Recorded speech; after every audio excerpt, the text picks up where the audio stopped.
Malaquías.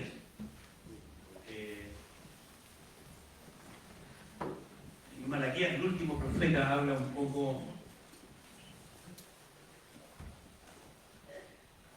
de esto que no se puede divorciar. La fe que profesamos de cómo la vivimos.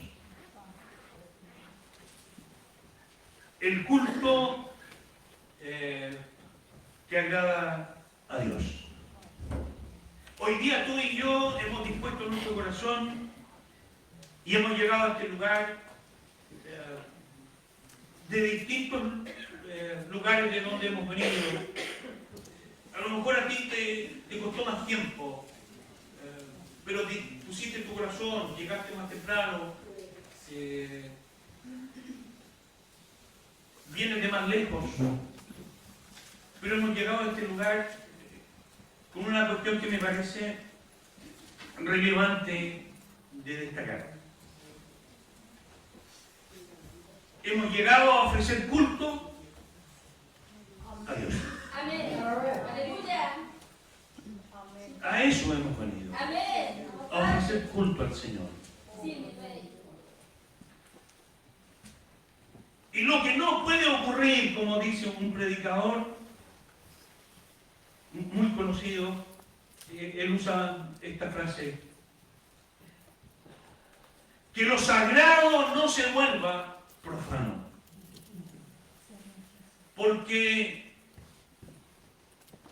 en lo rutinario del culto es probable que vayamos perdiendo las cuestiones esenciales y éstas se diluyan y lo sagrado finalmente se transforma en algo profano. Y Malaquías aborda eso, aborda el culto que es agradable a Dios.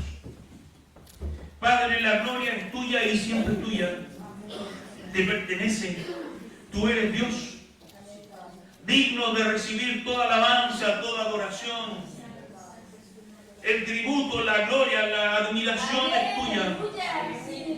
Y hoy estamos frente a tu palabra y queremos guardar silencio frente a ella, que nuestro entendimiento se abra a las Escrituras, que el Espíritu Santo ministre en nuestras vidas por la palabra, que nuestro corazón se aquiete en esta hora al acercarnos a tu palabra. Señor, que sea tu Espíritu Santo el que nos hable, el profeta por excelencia que hable a nuestras vidas. Queremos oír tu voz, Señor. Y danos ese corazón humilde, ese corazón que tú no puedes resistir. Dios, aleluya. El corazón contrito y humillado. En el nombre de Jesús, tu Hijo, pedimos la asistencia del Espíritu, la revelación de tu palabra. Amén. El culto que agrada a Dios. Me gustaría que nos quedáramos un poquito con ese concepto. Decíamos que tú y yo hemos llegado de distintos lugares, nos hemos reunido bajo este techo para ofrecer culto a Dios. Y una de las cuestiones que debe ser siempre importante preguntarnos, si este culto que le ofrecemos a Dios es un culto que logra satisfacerlo a Él. Si este culto que ofrecemos a Dios es realmente un culto agradable a Él. Si Dios se complace en nuestra adoración. Si Dios se complace de tu adoración. Esa es una pregunta que no podemos dejar de hacernos con cierta habitualidad. Es necesario preguntarnos cada cierto tiempo si mi adoración, si el culto que vengo a tributarle a Dios es un culto que a Él le complace. ¿Por qué? Porque si bien es cierto, al reunirnos, al convocarnos, al adorar juntos, al reunirnos en el propósito de darle la gloria a Él y de tributarle este culto a Él, uno es bendecido, uno es edificado, uno recibe y participa de este culto. Aleluya, amén. Pero déjame decirte que ni tú ni yo somos el centro del culto que debemos tributarle a Dios. No lo somos.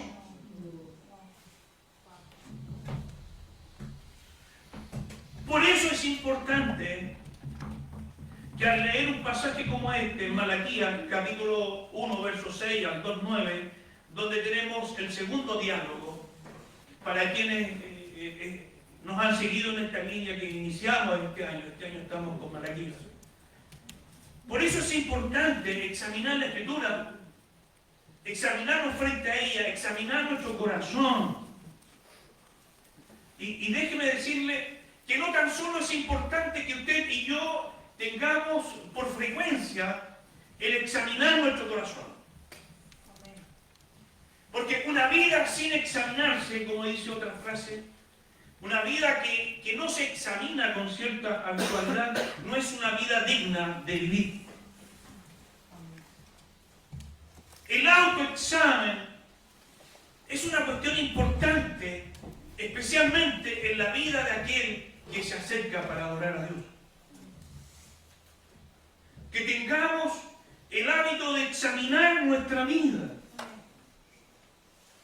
Y aún más, mira, si al examinar tu propia vida, al examinar tu propia conciencia, si al examinar tu propio corazón, terminas por decir, oh, aquí soy aprobado, no soy tan malo, no hago cosas tan malas como este otro, y tu corazón se logra satisfacer un poco en esa aprobación de tu propia conciencia, déjame decirte que eso aún no basta. David dijo, por eso es que se habla de él, del hombre conforme al corazón de Dios. Examíname tú, oh Dios. O sea, que haga ese examen personal, a ese autoexamen de examinar nuestras conciencias, nuestro corazón. Ahora, David dice, examíname tú, oh Dios. Porque al examinarme a mí mismo, puede que yo termine en la autocomplacencia y en la autoaprobación. Examíname tú, oh Dios, y ve tú, oh Dios, si en mí hay camino de...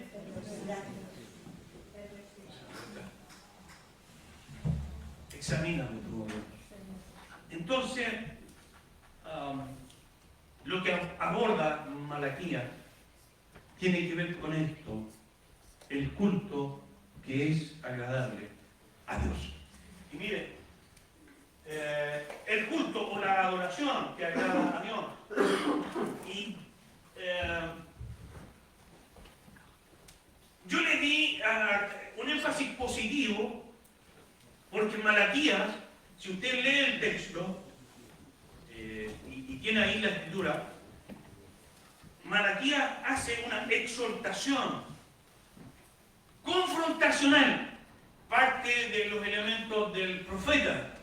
Todo profeta es un anunciador de un mensaje. El profeta es aquel que lleva el mensaje de Dios, no su propio mensaje, ni su propia apreciación del mensaje. El profeta es simplemente un portador de un mensaje recibido de lo alto. No habla de su propio corazón, no habla de su propio parecer, sino que procura fidelidad al mensaje que recibió para transmitirlo al pueblo. Pero también el profeta, dentro de sus roles y funciones, el profeta era el que confrontaba, el que sin miedo, sin temor, llevaba la verdad de Dios a las autoridades políticas, religiosas, lo que sea. Por eso en todos los profetas está este elemento confrontacional. El profeta era uno de aquellos que tenía que denunciar la corrupción. El profeta era uno de aquellos que tenía que hacer este llamado a la conciencia para el arrepentimiento. El profeta era el que hablaba para confrontar al pueblo y a las autoridades con su pecado. El profeta también era aquel que anunciaba esperanza en el Mesías venidero. Amén, aleluya. Y Malaquías dice: el hijo honra al padre y el siervo a su señor. Si pues yo soy padre, aquí hay dos preguntas retóricas: ¿dónde está mi honra? Y si soy señor, ¿dónde está mi temor? Dice Jehová de los ejércitos a vosotros, oh sacerdotes, en que ofrecéis sobre mi altar pan inmundo, y dijisteis: ¿en qué te hemos deshonrado? Y en que pensáis que la mesa de Jehová es despreciable. Y cuando ofrecéis el animal ciego para el sacrificio, ¿no es malo? Asimismo, cuando ofrecéis el cojo o el enfermo, Dios pregunta: ¿acaso eso no es malo? Preséntalo pues a tu príncipe. ¿Acaso se agradará de ti? ¿O le será acepto? Dice Jehová de los ejércitos. Ahora pues orad por el favor de Dios, para que tenga piedad de nosotros. Es interesante que el profeta no usa el ustedes, usa él nosotros. Él no está ajeno a esta necesidad de la piedad de Él y de la misericordia.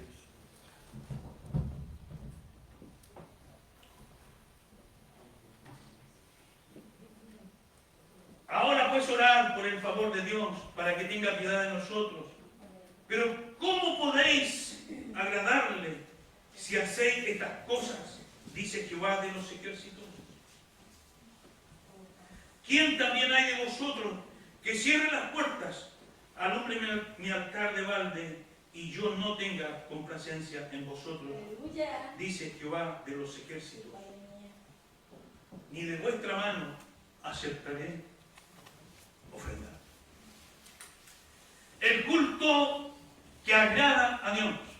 Mire, Malaquías lo plantea confrontacional, directo. El culto que agrada a Dios, el culto que ustedes están ofreciendo en este mensaje directo al liderazgo, en este caso a los sacerdotes de su época. Malaquías le dice: el culto que ustedes están ofreciendo a Dios es un culto sin entendimiento. Por eso hice un pequeño giro en que el culto que es agradable a Dios debe ser un culto con entendimiento. ¿Qué era lo que ocurría en la época de Malaquías?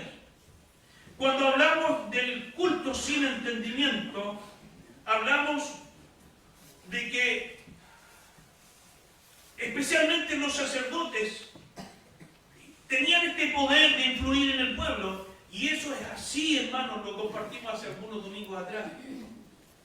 Todas las figuras de autoridad, por el puesto de autoridad en la que se está, influyen en otros. Por cómo se vive, por cómo se hace, por cómo se dice. Y una nación y un pueblo puede ser bendecido por las figuras de autoridad.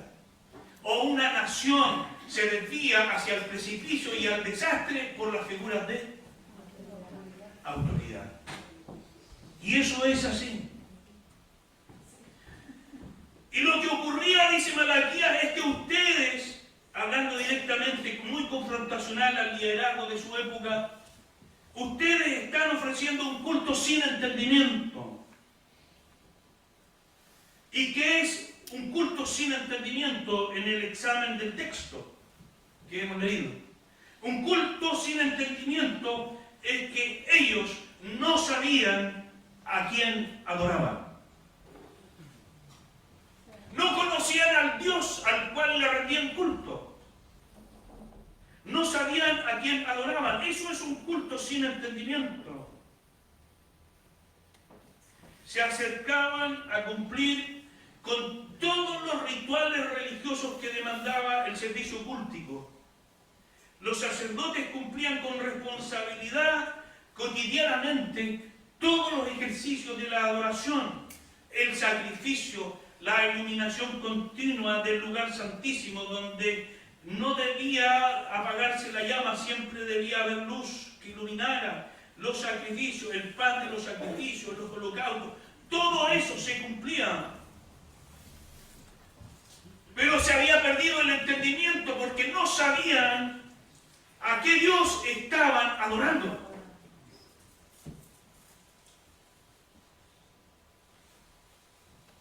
No hay comprensión del pueblo, especialmente del sacerdocio, respecto de quién es este Dios al cual me acerco a adorar. ¿No te parece una buena pregunta hoy día para ti y para mí? ¿Quién es este Dios al cual hemos venido a ofrecer culto? ¿Quién es? ¿Quién es? Y déjame decirte que la propia Escritura, y voy a hacer mención al Antiguo Testamento,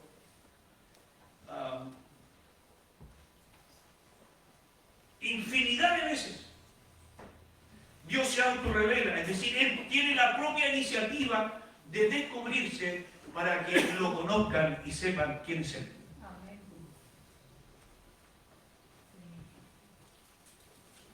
Y esta expresión la vas a encontrar no solo en el Antiguo Testamento, pero me voy a remitir solo a él. Yo soy. El yo soy.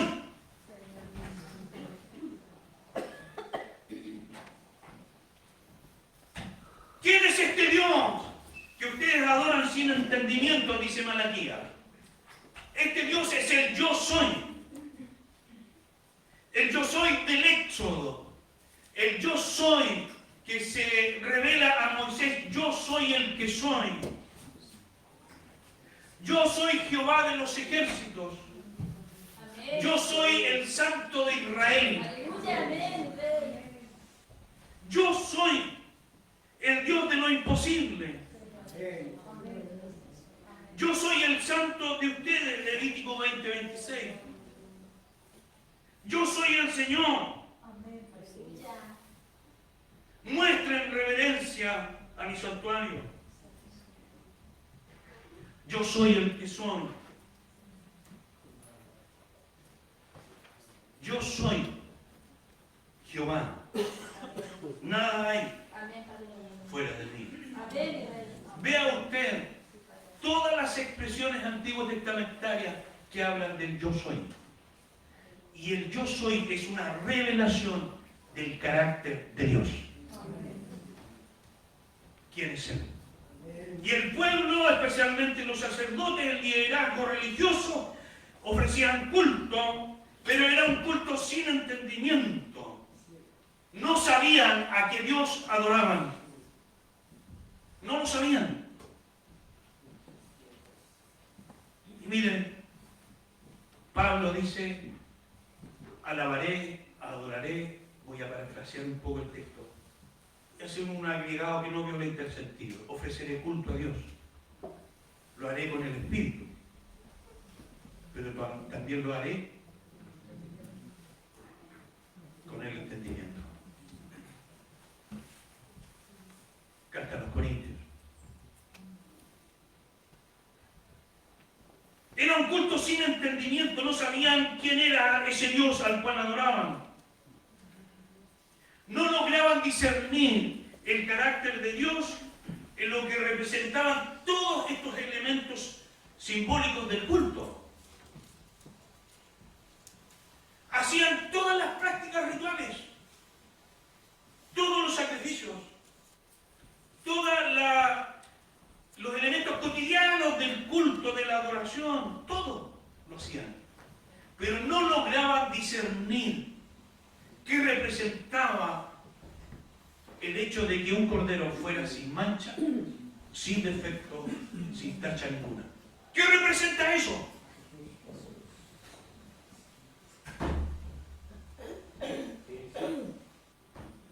¿Qué representaba que la llama en el lugar santísimo, la iluminación fuera permanente y no se apagara? ¿Qué representaba representaban los holocaustos? ¿Qué representaba el pan de la propiciación? Todos estos elementos simbólicos algo representan. No lograban discernir el carácter de Dios representado en estos simbolismos.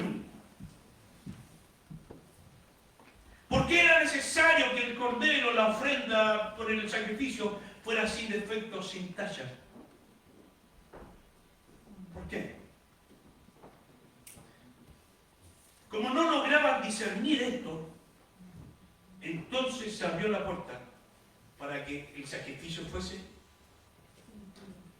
cualquier animal, cualquier corderito, tenga el defecto que tenga, no importa, ofrezcámoslo a Dios. Pero la ley, la palabra, la ordenanza demandaba que fuese sin defecto. ¿Por qué?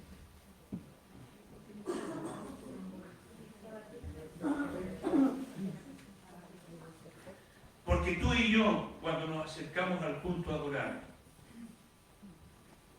no debemos olvidar nunca que el Dios que adoramos es un Dios santo, santo, santo.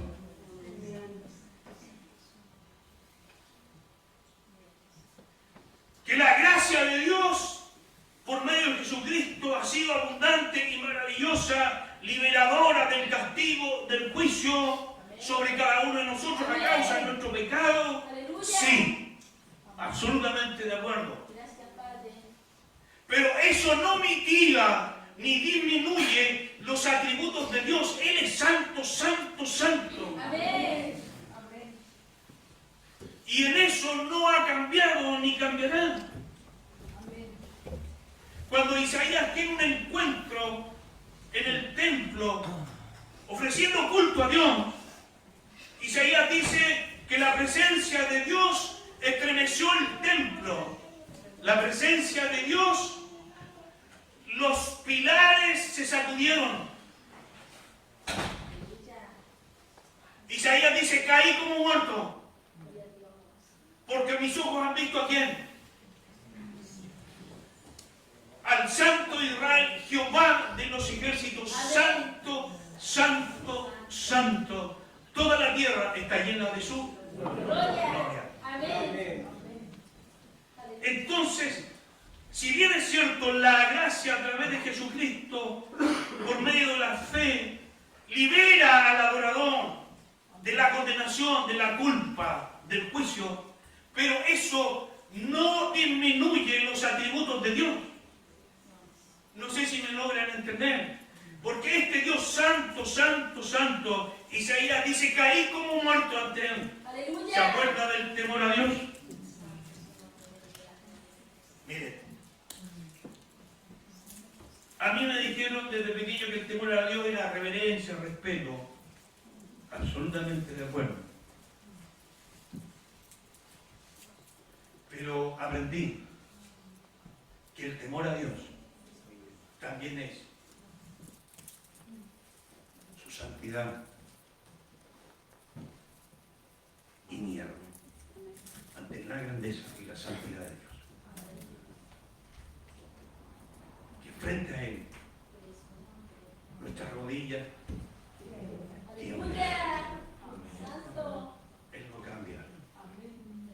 Pedro le decía a la iglesia, y aquí estoy argumentando no solo de un concepto antiguo testamentario.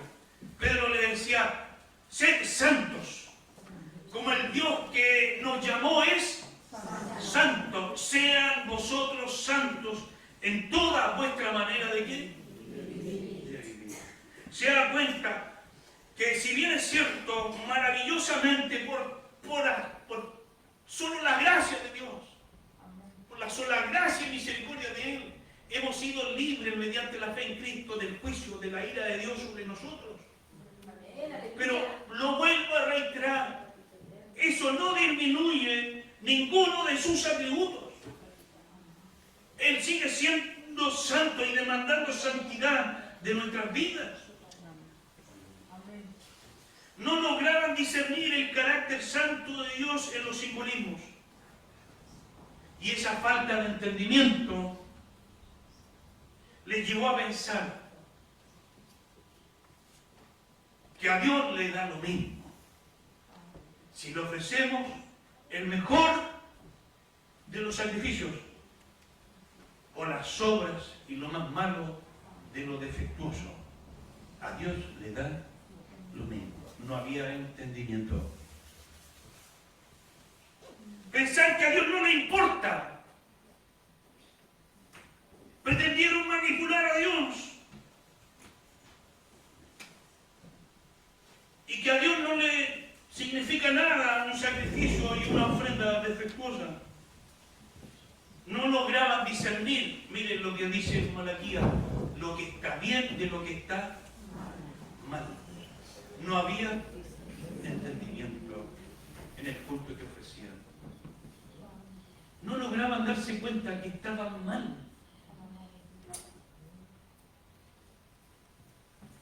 Estaba mal dar las obras a Dios. Lo peor, que el cordero fuese con defectos, da lo mismo. Es para Dios. No lograban discernir que es un privilegio servir y ministrar en el culto. Al punto que dijeron qué despreciable es esto. Qué fastidio. El culto que agrada a Dios no solo debe ser un culto con entendimiento. El culto agradable a Dios siempre será un culto con el corazón. Amén. Siempre.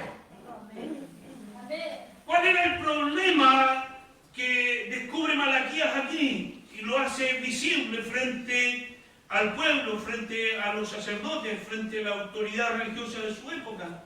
¿Cuál era el problema del culto? No solo que era un culto sin entendimiento. El problema es que el culto que se ofrecía a Dios era un culto sin corazón.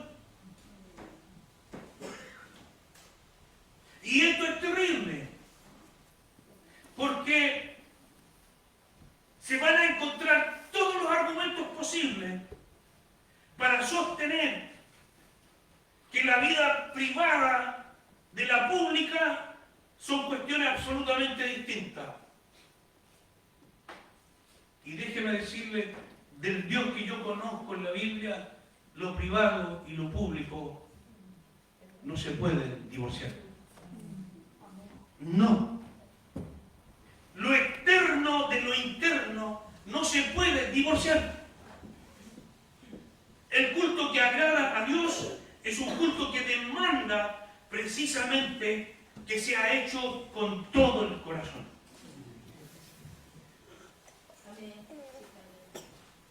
¿Qué nos dice la palabra en el Antiguo Testamento por boca del profeta?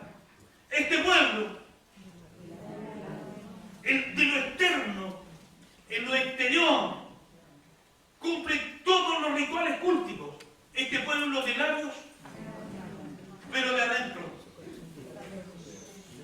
Pero su corazón está lejos de mí. No hay divorcio, hermanos, entre la vida privada y la vida pública. No lo hay. Por eso Pablo decía, hermanos queridos, somos cartas abiertas.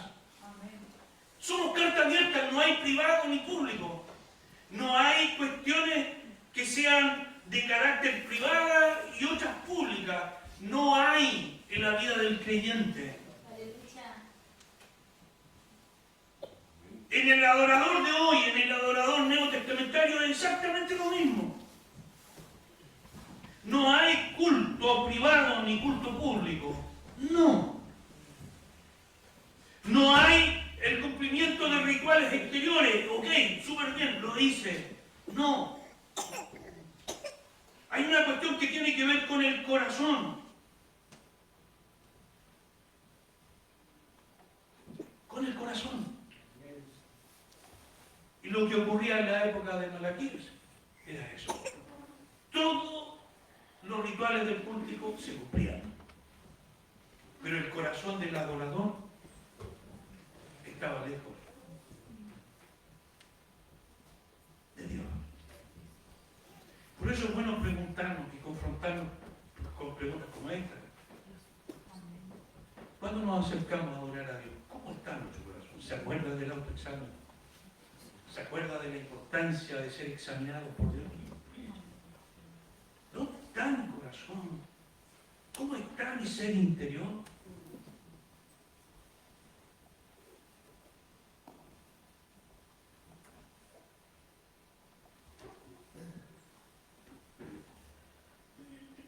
¿Se acuerda usted de esa mujer viuda que llegó a adorar al templo y ofreció una ofrenda?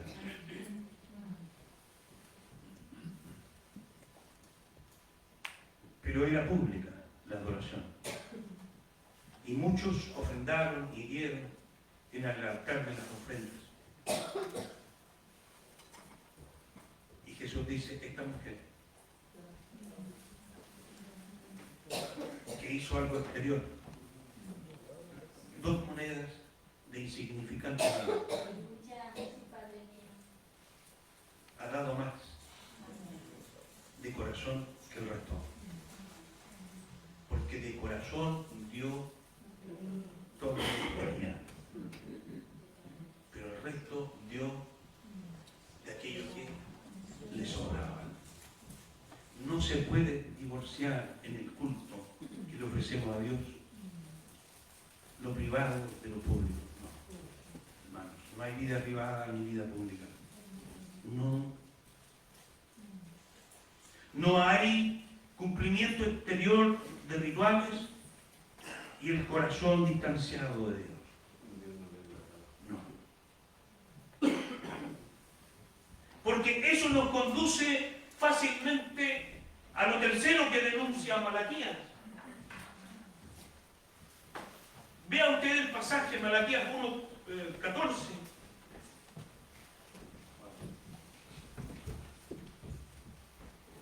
Cuando la adoración es una adoración sin entendimiento, cuando el culto que le ofrezco a Dios es sin corazón, entonces llego fácilmente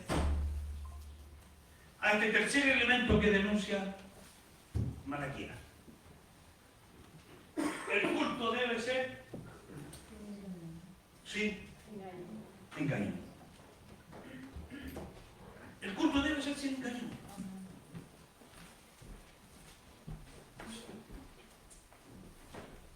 Maldito el que engaña. Pero mire,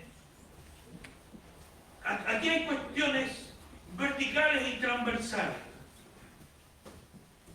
Podríamos en nuestras prácticas engañar a quien nos ve. Al que está al lado, alrededor. Y es probable que más de alguien a lo mejor se haga una imagen a partir de aquello que yo muestro al que está al lado.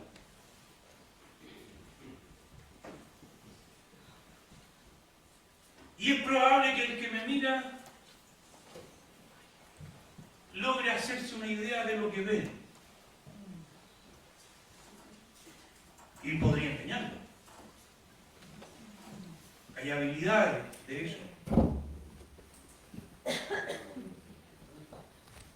Pero hay otro elemento aquí, que es el elemento vertical. Ya no es horizontal. La pregunta es si puedo llegar a engañar a Dios.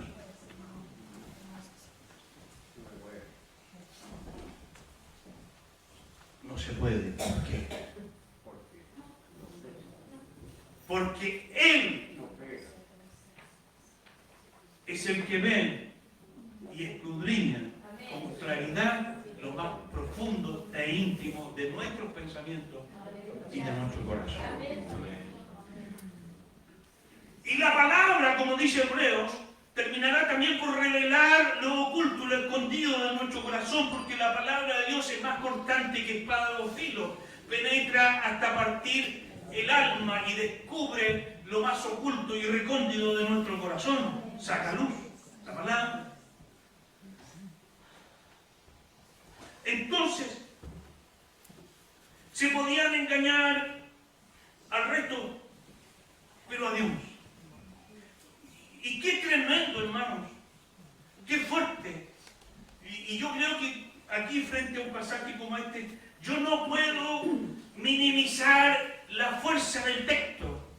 No puedo. Me debo a la fidelidad del pasaje. Maldito el que engaña. Es decir, el favor de Dios ya no está sobre él.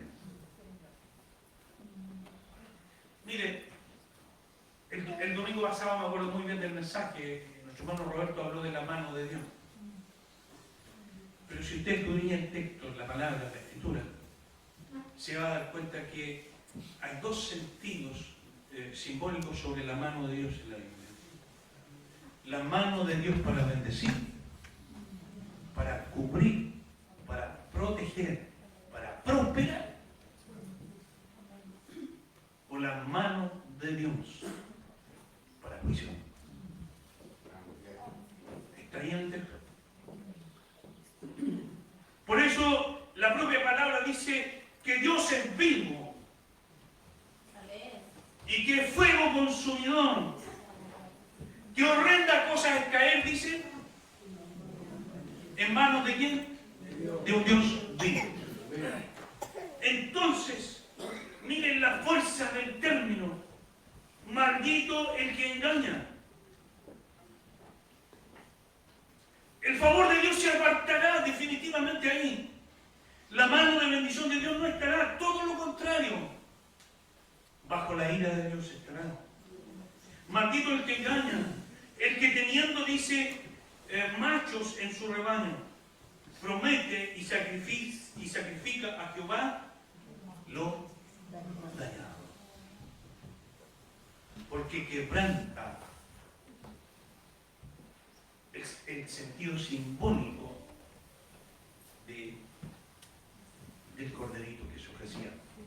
Debía ser sin mancha, sin defecto, santo, porque el simbolismo es santo, lo que representa la santidad de Dios.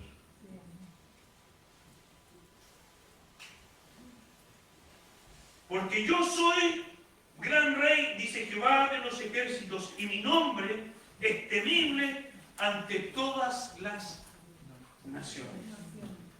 Entonces el culto que agrada a Dios debe ser un culto con entendimiento, como dice Pablo en la carta a los Corintios.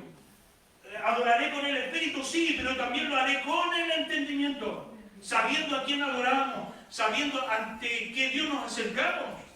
¿Cómo es nuestro Dios? ¿Cómo es tu Dios? Que Él es único y no hay otro como Él. Amén. Que Él es el incomparable, el Dios que adoramos. Que Él es el santo, santo, santo. Amén. En fin, que nuestra adoración a Dios debe ser con el corazón. No podemos divorciar, hermano, hermana querida, aquello que es privado de lo público. No podemos vivir. Mire, las crisis morales de una nación que llevan a la destrucción de un pueblo. Mire, gente especialista en el área, estudiosos del tema. Roma se desploma por una cuestión moral. Un pueblo y una nación puede caer en la miseria y en la destrucción por una cuestión moral. Y mire, cuando digo esto, lo digo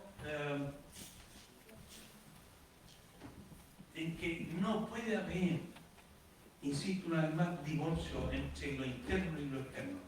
No puede. No puede. El culto que agrada a Dios debe ser un culto de corazón. El culto que agrada a Dios debe ser sin engaño. Es decir, es el culto sincero. El culto sincero. ¿Y sabe usted de dónde viene el término sincero? Hay términos que se incorporan al idioma, en este caso la entidad que regula nuestra lengua española es la Real Academia de la Lengua, ¿cierto? Española, y van incorporándose términos y van desapareciendo otros. El término sinceridad es un término que se incorpora a nuestro lenguaje a partir del uso de la cultura. Y hay muchos términos que se incorporan al idioma, pero su origen es desde la cultura, desde el uso cultural. Y el término sinceridad viene del latín sincerus, y que es la unión de dos términos. Porque sincerus, del latín, como ya se lo he explicado, quiere decir sincera, hablando de la cera del uso apícola. Y en el uso cultural cotidiano, en la antigüedad, el artesano mueblista que trabajaba con la madera para hacer un mueble y podía ir elaborando con dedicación, con esmero, con cuidado enorme la construcción de un mueble. Vea usted cómo son los muebles de la época de la Edad Media, de la época de ahí más o menos, siglo XV, XVI, cómo eran. La hechura, todo era artesanal. Pero cuando la madera traía una pifia y un defecto, ¿sabe lo que hacía el artesano?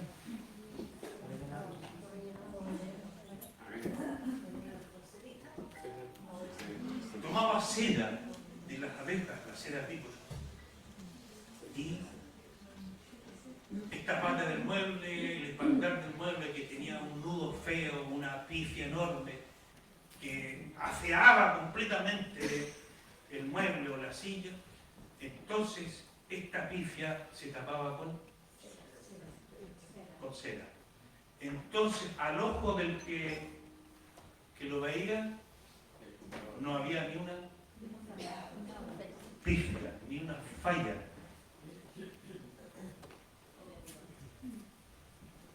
Sinceridad. ¿Me entendió lo que es?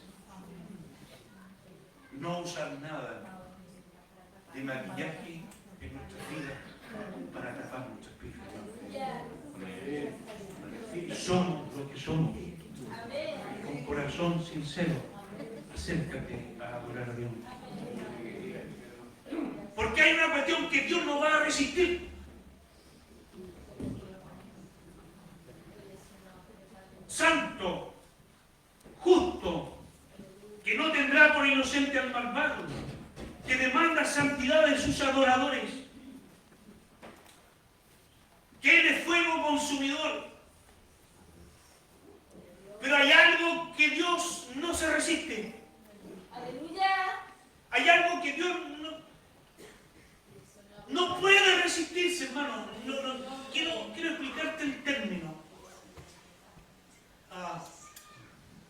Ustedes lo han visto aquí con algo de movimiento, es un poco inquieto, parte de su personalidad y rasgo, el Agustín. Es un niño. Y los niños que se mueven, y no estoy haciendo una apología de mi nieto, pero son los niños que son normales. Pero miren, lo que les quiero decir es que hay algo que es irresistible para un abuelo. Cuando tu nieto, tu nieta se acerca, cuando tu hijo, tu hija te abraza, te besa y te dice, mamá, te quiero. Cuando te dice, mamá, te amo. ¿Lo resistes? ¿Lo resistes? No se puede resistir. Sí, yo tengo un amigo que va a ser abuelo muy pronto. Se reía de mí. Va a ser abuelo muy pronto, así que empecé a esconder todos los juguetes del Agustín por ahí que deja tirado. Pero hay cosas que uno no puede resistir. Que un hijo te abrace y te diga, papá, te quiero. Una hija te diga, mamá, te quiero. Un nieto te diga, acá, te quiero. Aleluya. Te quebró. Te quebró. Te quebró. Aleluya. Hay cosas que Dios lo quiebra y no se puede resistir.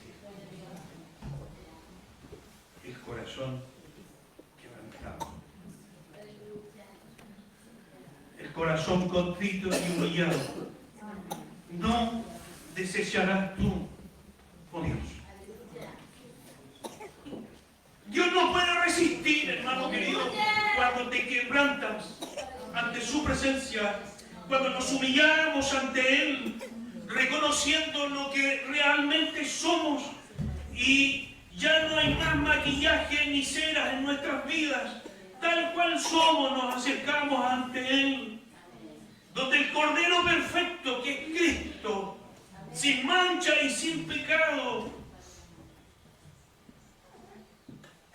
nos limpiará de todo mal. Amén.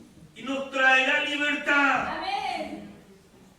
Pero eso es siempre, hermanos queridos, un efecto de lo otro, el corazón contrito y humillado. Dios no puede resistir. No puede.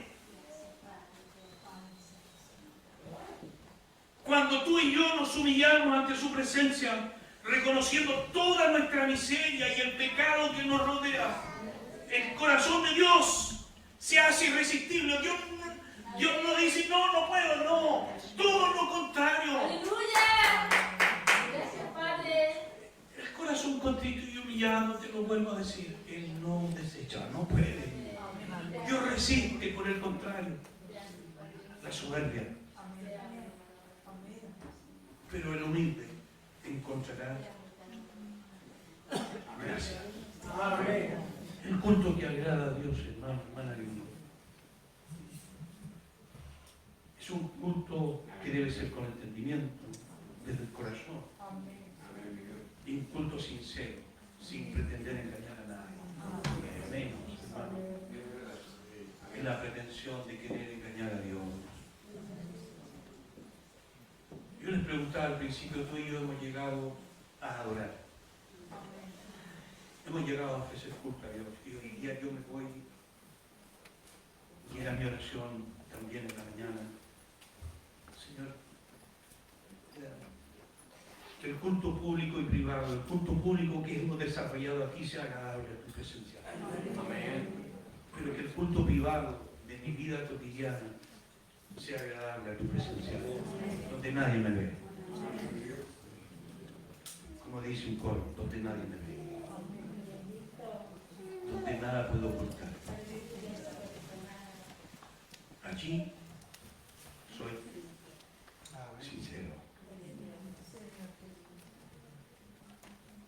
Que con cierta frecuencia examinemos nuestro corazón y dejémonos examinar por el Señor.